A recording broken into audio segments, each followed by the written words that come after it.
Joaquin. And ayan po, good morning po sa lahat. My name is Christine Joy Quinto. And ginagamit ko po namin ang healthy breakfast for 7 years. And ang kagandahan po dito, ginamit ko din po ang product for weight loss program. Ayan po, nakita nyo naman po sa picture ko yung aking before picture. And ginamit ko din po ang product as prenatal and postnatal supplement. So, ang pinaka favorite ko pong product is, ayan po, bukod sa healthy breakfast po natin, ginamit ko din, favorite ko po is Extracal, vitamins and minerals, fiber and herb, Herbalife Line, Nightworks. Ayan po, kaya yung mga babies po namin ngayon, yung mga kids namin, sobrang healthy po nila.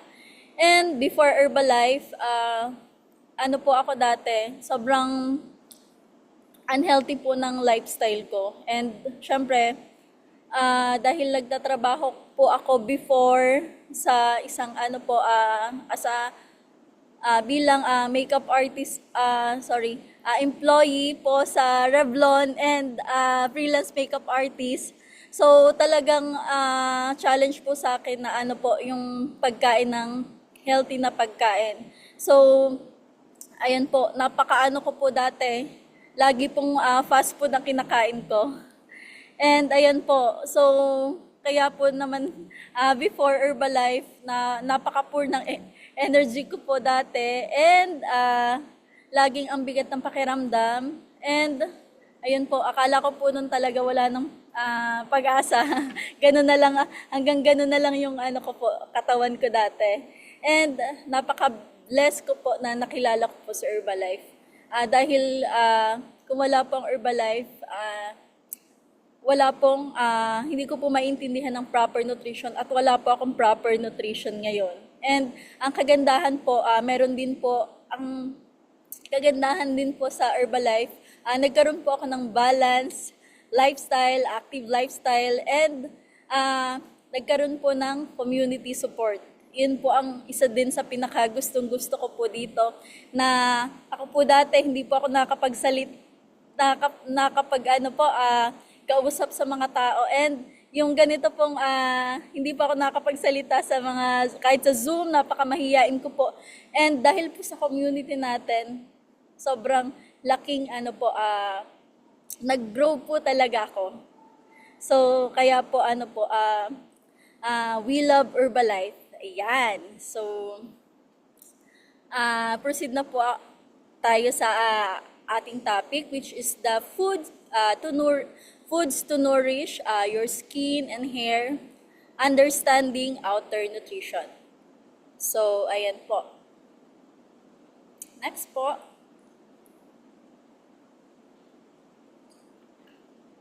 So ayan. So sabi dito, ayan, what is outer nutrition and what is it important? So alam natin na ang skin natin is the body's largest organ. So nagsiserves po ito as the primary barrier against pathogens in the environment. So ang pathogens po ay po yung mga mikrobyo na nagkukos po ng disease. So ayan po.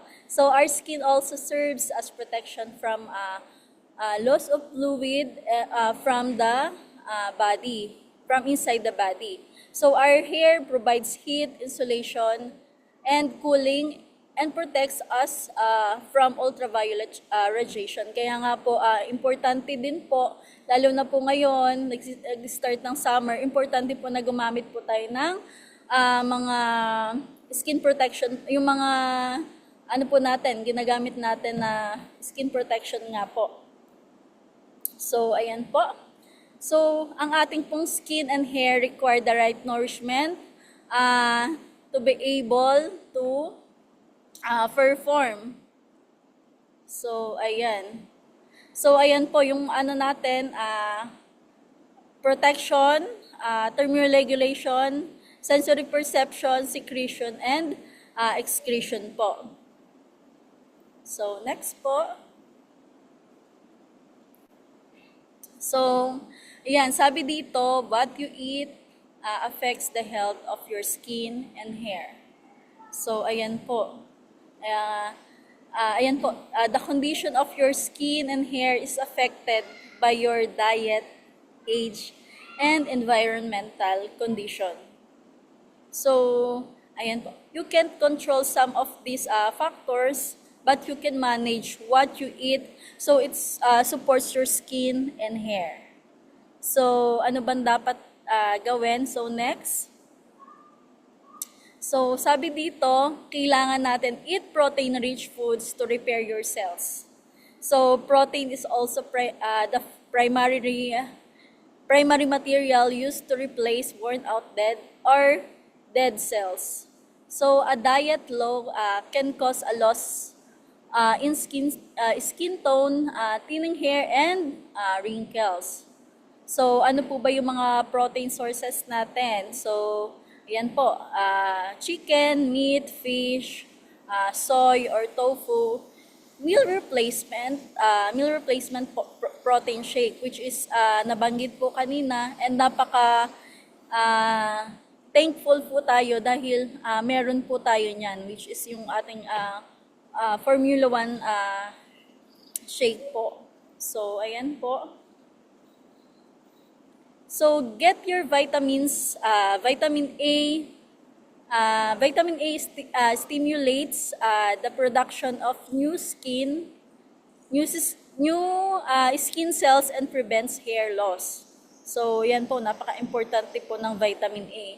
So, ano po ba yung mga good sources of vitamin A? So, ito po yung mga fruits and vegetables natin, rich and yellow to red pigments, as well as green leafy vegetables.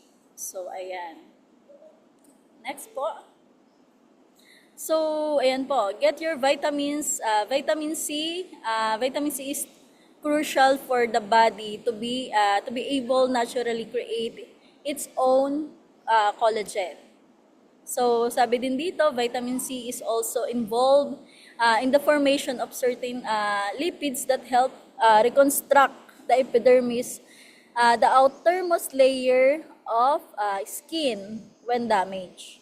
So, good source of vitamin C are citrus fruit such as orange and lemons, peppers, strawberries, broccoli, and kale. So, ayan po. So, ayan. Get your vitamins. Vitamin E is functions as an antioxidant due to its ability to rapidly expel radicals. Kaya po, di ba yung mga natin, yung mga beauty products natin talagang ayan, may vitamin E. So, yun pala yung ginagawa ng vitamin E. So, vitamin E helps to strengthen skin barrier function. So, saan po ba natin pwede kunin ang vitamin E? So, ayan po, pwede po natin siya makuha sa sunflower seeds, sa almonds, peanuts, pumpkins, and red bell peppers. So, ayan po, ang pinakamadali po nating kainin dyan at madali po nating i-prepare yung peanuts po. Pero, ayan po, iwas lang po tayo sa yung prito and yung maalat. So, ayan. Next. So, ayan po. Try collagen-rich foods and supplements. So, collagen can increase skin elasticity, skin density, reduce wrinkles, and support a smooth skin. So, ang some examples po dito of collagen-rich foods includes leafy greens, red and yellow vegetables, berries, citrus, fish, chicken, egg whites, avocado, soy, beans, and white tea. So, ayan. Next po. Ayan po. Finally, don't forget to stay hydrated. So, lalo na po ngayon, ngayong linggo na to, ang ano po natin ngayon is nasa umaabot ng 46 degrees. Kaya, kailangan talaga natin ng tubig. Sabi dito, about 25 to 30% of skin tissue is made up of water. So, napaka-importante po to drink lots of fluids to avoid dry and dehydrated skin. So, ayan.